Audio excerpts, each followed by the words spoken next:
Now, I have to say, I understand what the president is saying. Why should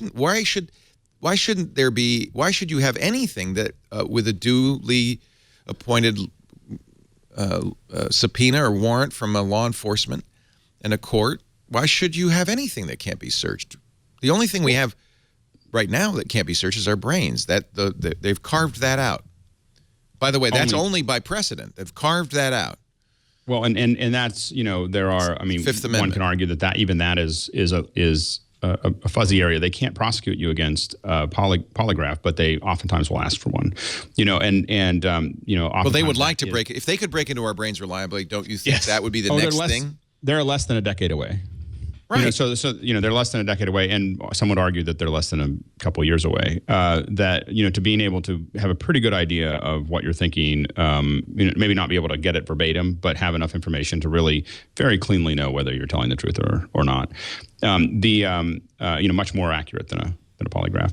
So but the issue I think that that you get into is that there's the connection between our phone and us is so much different than anything that's ever been there before. It's really I think it's more than your diary, if you keep one, because it's just so there's so much of what you do that's in there, and I think that's the thing that makes this it's not really even that more complicated than a warrant. The reason why law enforcement wants in here is it has a GPS, a microphone, and a camera.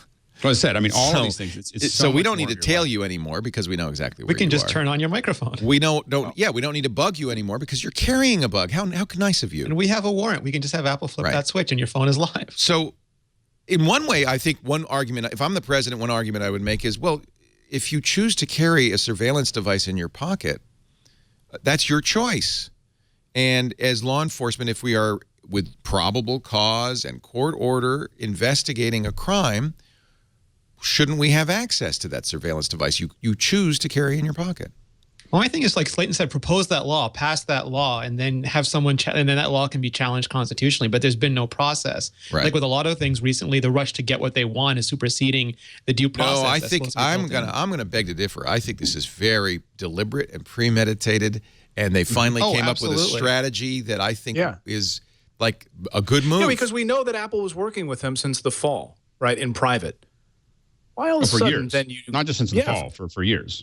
For years, but even, since the fall with the San Bernardino case specifically, right? Or, in early December.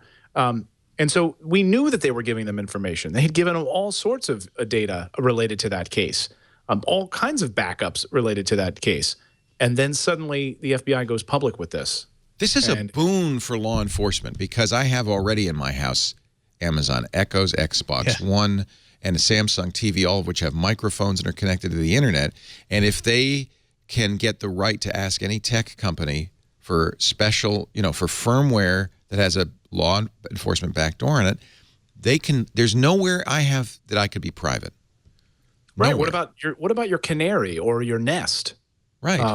Having access to the camera drop. I think this is what happened is law enforcement scratched their head and said, what do we need? What would be the perfect solution? Oh, just a law that's a CALEA for digital technology. CALEA says that telecom companies have to assist law enforcement.